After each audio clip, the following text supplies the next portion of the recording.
Bliss Symbols or Bliss Symbolics was conceived as an ideographic writing system called semantography, consisting of several hundred basic symbols, each representing a concept, which can be composed together to generate new symbols that represent new concepts.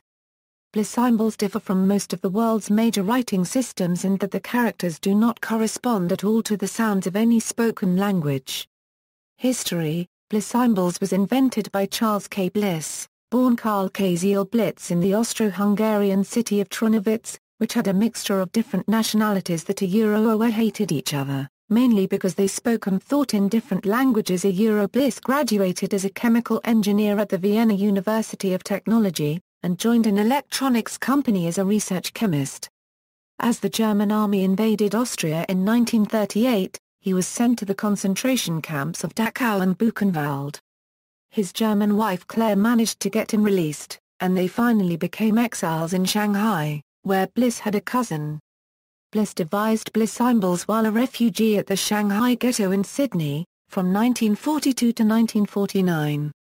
He wanted to create an easy-to-learn international auxiliary language to allow communication between different linguistic communities. He was inspired by Chinese characters, with which he became familiar at Shanghai. Bliss, a unregistered trademark system, was explained in his work Semantography. It had several names.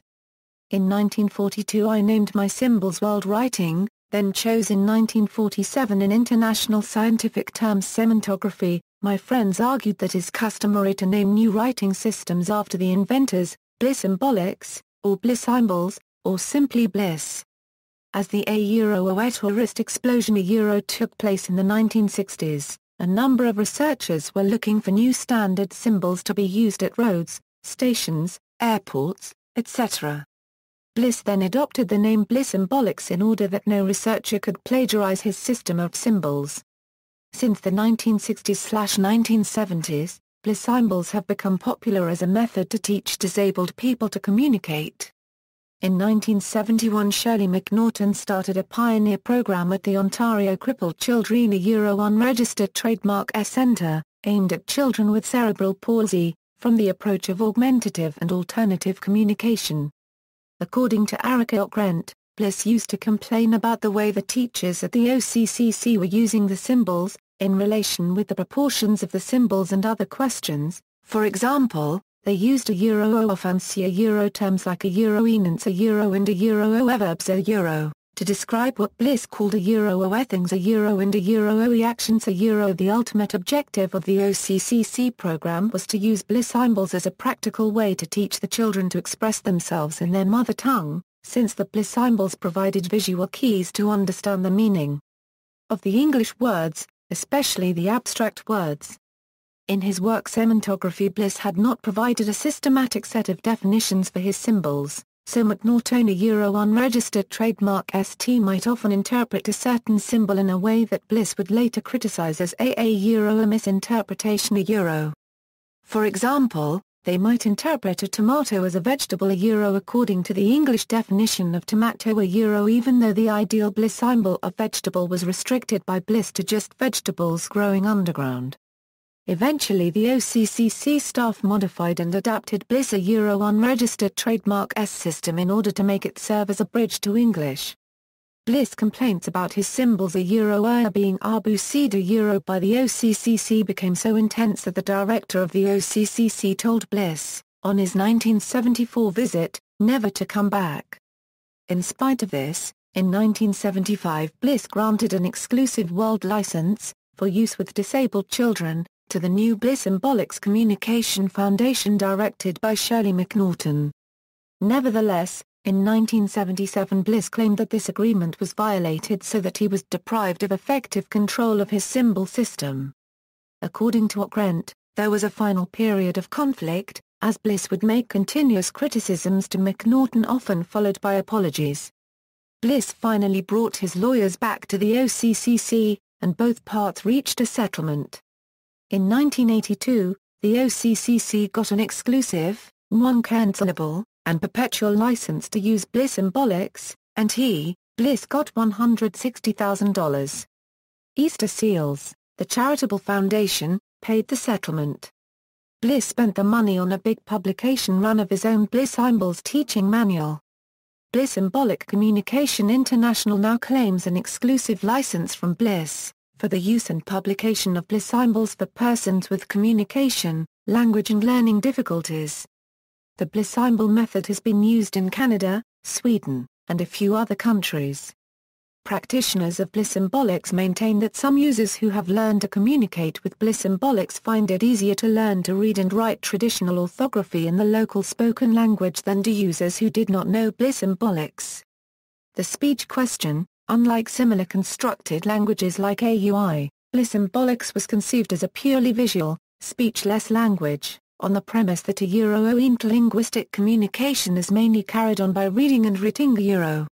Nevertheless, Bliss suggested that a set of international words could be adopted, so that a Euro-OE kind of spoken language could be established. A Euro as a traveling aid only a Euro, so, whether Bliss Symbolics constitutes an unspoken language is a controversial question, whatever its practical utility may be. Some linguists, such as John de Francis and J. Marshall Unger, have argued that genuine ideographic writing systems with the same capacities as natural languages do not exist. It is not certain, however, that they have examined Bliss Symbols per se. Bliss Symbols may in fact be the exception that proves the rule. Semantics. Bliss, a Euro-unregistered trademark's concern about semantics finds an early referent in John Locke, whose essay concerning human understanding prevented people from those vague and insignificant forms of speech that may give the impression of being deep learning.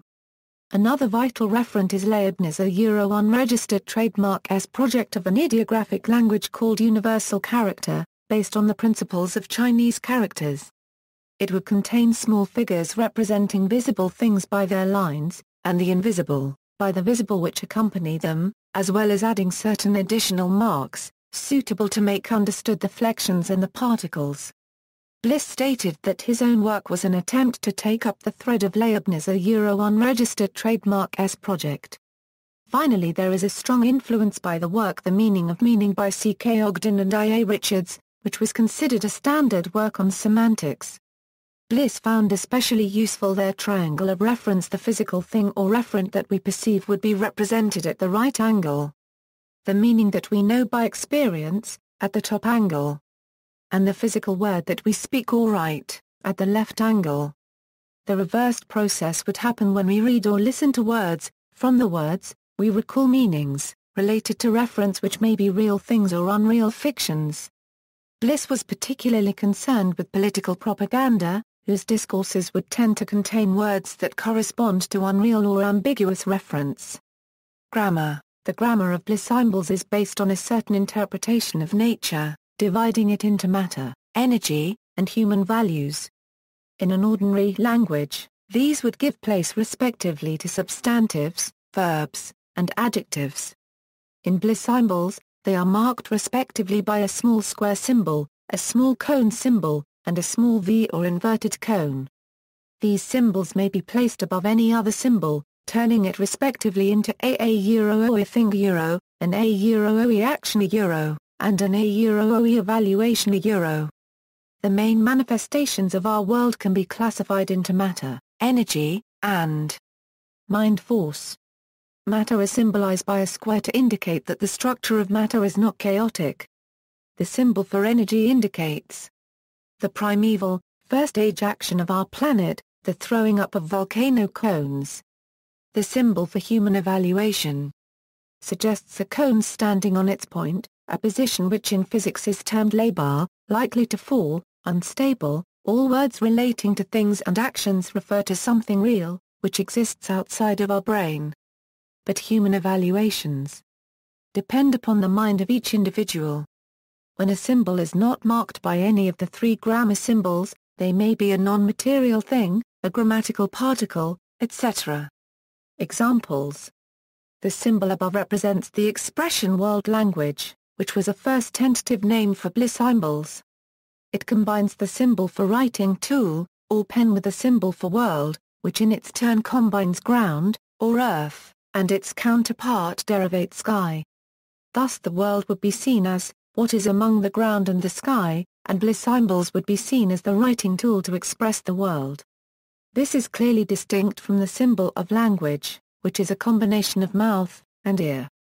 Thus natural languages are mainly oral, while Bliss symbols is just a writing system dealing with semantics, not phonetics.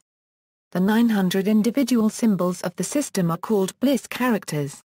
These may be ideographic, representing abstract concepts, pictographic, a direct representation of objects, or composite, in which two or more existing Bliss characters have been superimposed to represent a new meaning. Size, orientation in relation to the skyline, and earthline affects the meaning of each symbol. A single concept is called a Bliss word, which can consist of one or more Bliss characters. In the case of multiple character Bliss words, the main character is called the classifier, which indicates the semantic or grammatical category to which the Bliss word belongs. To this can be added Bliss characters as prefixes or suffixes called modifiers, which amend the meaning of the first symbol. A further symbol, called an indicator, can be added adjacent to the Bliss word. These are used as grammatical and or semantic markers. This sentence means I want to go to the cinema. This example shows several features of Bliss symbolics. The pronoun I is formed of a Bliss character for person, and the number 1. Using the number 2 would give the symbol for singular you. Adding the plural indicator would produce the pronouns we, and plural you. The Bliss word for to want contains the heart, which symbolizes feeling, plus the serpentine line, which symbolizes fire, and the verb indicator at the top. The Bliss word for to go is composed of the Bliss character for leg, and the verb indicator. The Bliss word for movie theater is composed of the Bliss character for house, and film. Film is a composite character composed of camera, and the arrow indicating movement. Towards the international standardization of the script, as elucidated above, Bliss symbolics was used in 1971 to help children at the Ontario Crippled Children Unregistered Trademark Centre in Toronto, Canada.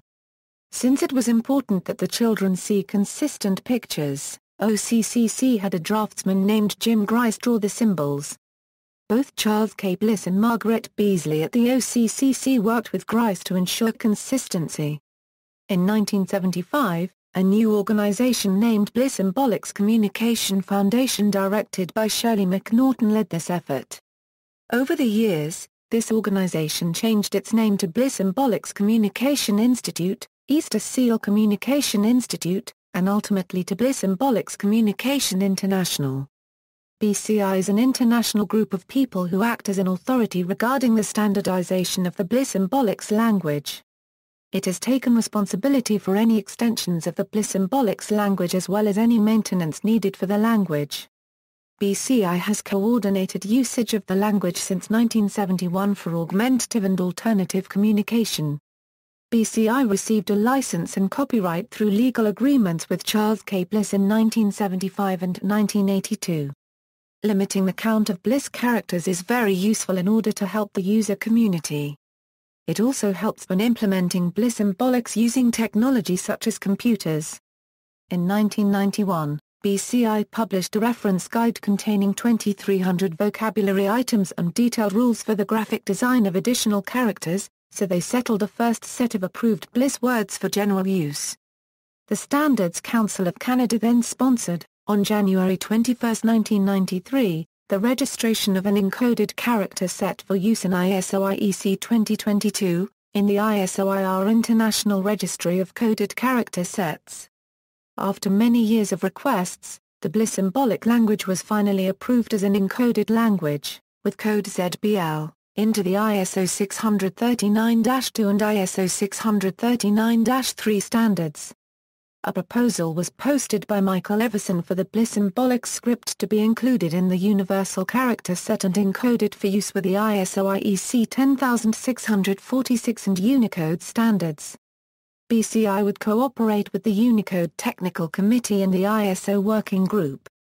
The proposed encoding does not use the lexical encoding model used in the existing ISO IR/169 registered character set, but instead applies the Unicode and ISO character glyph model to the Bliss character model already adopted by BCI, since this would significantly reduce the number of needed characters. Bliss characters can now be used in a creative way to create many new arbitrary concepts, by surrounding the invented words with special Bliss indicators, something which was not possible in the ISO-IR/169 encoding. However, at the end of 2009, the Bliss symbolic script is still not encoded in the UCS. Some questions are still unanswered, such as the inclusion in the BCI repertoire of some characters that are already encoded in the UCS, but whose unification may cause problems due to the very strict graphical layouts required by the published Bliss reference guides. In addition, the character metrics use a specific layout where the usual baseline is not used, and the ideographic M-square is not relevant for Bliss character designs, but use additional earthline and skyline to define the composition square. Some fonts supporting the BCI repertoire are available and usable with texts encoded with private use assignments within the UCS. But only the private BCI encoding based on ISO-IR/169 registration is available for text interchange. See also, iconG, isotype. References. External links, official website, Bliss Symbol Communication UK. An introduction to Bliss symbols, standard 2-byte encoded character set for Bliss symbols, from the ISO-IR International Registry of Character Sets, registration number 169. Michael Everson's first proposed encoding into Unicode and ISO-IEC 10646 of Bliss symbolics characters, based on the decomposition of the ISO-IR/169 repertoire. Radial program about Charles Bliss, broadcast December 2012. The item about Charles Bliss starts after 5 minutes and is approximately 30 minutes long. Paid online tool for creating Bliss charts with limited free features.